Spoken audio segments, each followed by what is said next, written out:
Hola, ¿cómo están? Bueno, vamos a comenzar este tema con un breve repaso sobre los orígenes de la retórica. Esta nace en la antigua Grecia como el arte de expresarse de manera adecuada para persuadir al interlocutor. Se ocupó en principio de la lengua hablada, pero luego también de la lengua escrita. Hoy en día, la retórica tiene aplicación en diversos campos, como la literatura, la filosofía, la política, la publicidad, el diseño, el periodismo, la educación o el derecho. Establece el conjunto de técnicas y procedimientos de aplicación práctica que otorgan al discurso belleza y elocuencia, así también como su capacidad de persuasión. La capacidad de persuasión es una de las cuestiones centrales dentro de la definición de la retórica.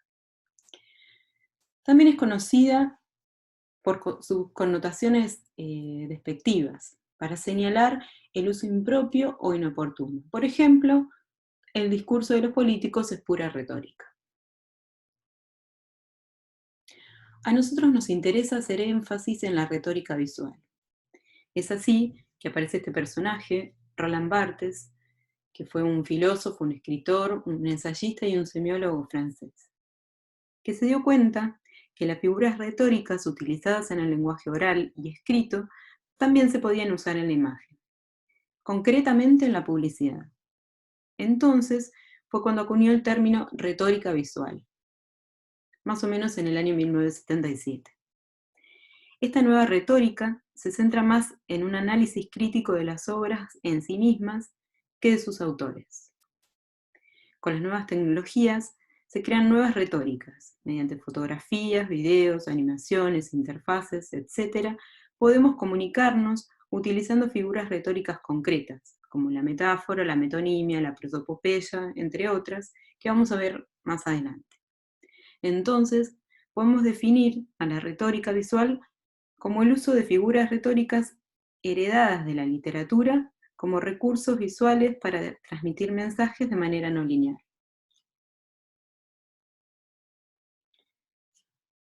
Bueno, Barthes plantea, se hace estos cuestionamientos, como de qué modo la imagen adquiere sentido, dónde termina el sentido y si termina, qué hay más allá. Se centra en el estudio de la imagen publicitaria, en particular de esta imagen que vemos en pantalla.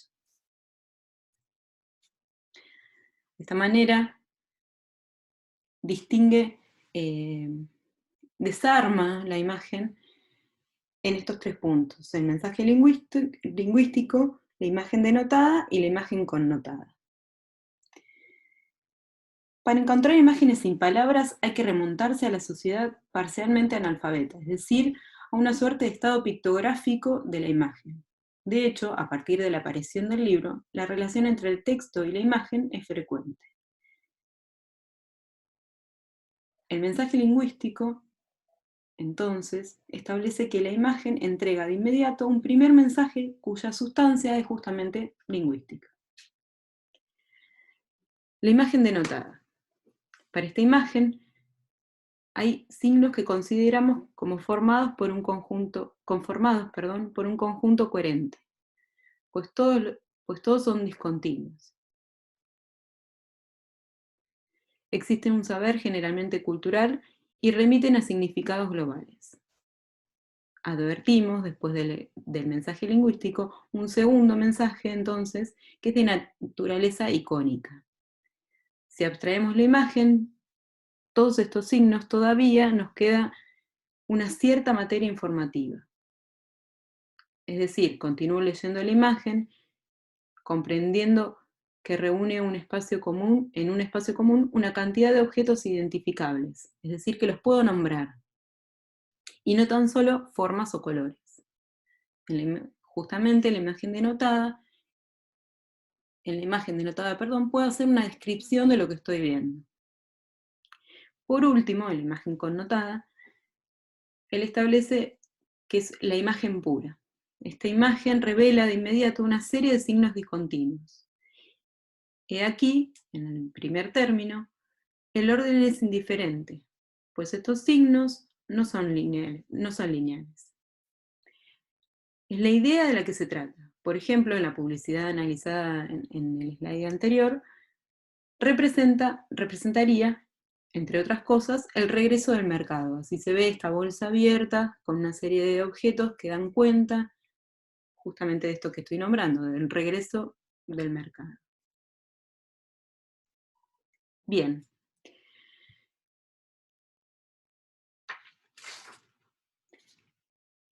El uso de figuras retóricas como estrategia de creación y comunicación visual. Hay una serie de recursos retóricos y estilísticos que permiten comunicar alguna cosa de una manera no lineal. Es decir, usando una figura retórica concreta, decimos o mostramos una cosa para significar otra diferente. Las figuras retóricas se utilizan no solo en la lengua escrita, como habíamos dicho, sino también en la imagen, en campos como el diseño gráfico, el teatro, el cine, etc. Podemos decir que son heredadas de la literatura y la poesía. Trasladamos una retórica al lenguaje verbal y escrito a una retórica visual. En la retórica hay dos niveles de lenguaje, el propio y el figurado. Ambos niveles tienen que tener un vínculo, un elemento en común con el fin de poder relacionarlos y dotarlos de significación. Entonces podemos decir que hay como formas de clasificarlos.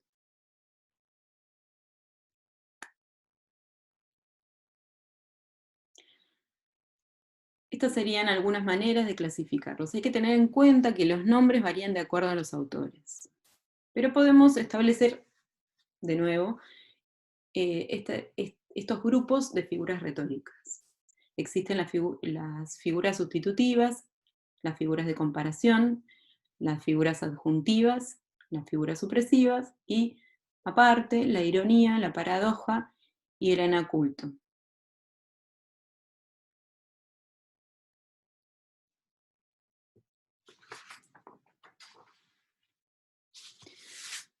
Bien, las figuras sustitutivas se encuentra, por ejemplo, la metáfora, que es cuando se produce una transferencia de cualidades. Las cualidades propias del objeto figurado se otorgan automáticamente al objeto propio, como vemos acá en los ejemplos. La alegoría es un cúmulo de metáforas en una misma imagen, cuando se dan varias metáforas en una misma imagen.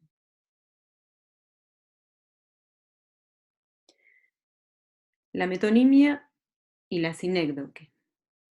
La metonimia es la sustitución de un elemento por otro porque hay una conexión física entre los dos. Esta conexión puede ser casual, espacial o temporal, y donde hay una continuidad. La sinécdoque, donde se sustituye el todo por una parte o la parte por el todo. La personificación o prosopopeya son los rasgos y o aptitudes humanas de un objeto inanimado o animal.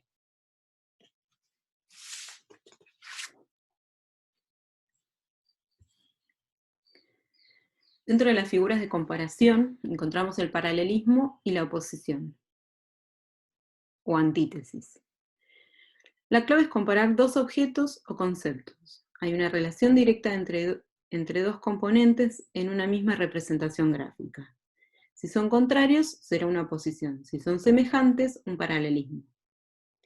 Cotidianamente usamos mucho la figura de retórica del símil, es decir, hacemos comparaciones entre dos cosas diferentes, pero que tienen relación, ya sea de una forma conceptual o de una forma simbólica. Por ejemplo, está loco como una cabra.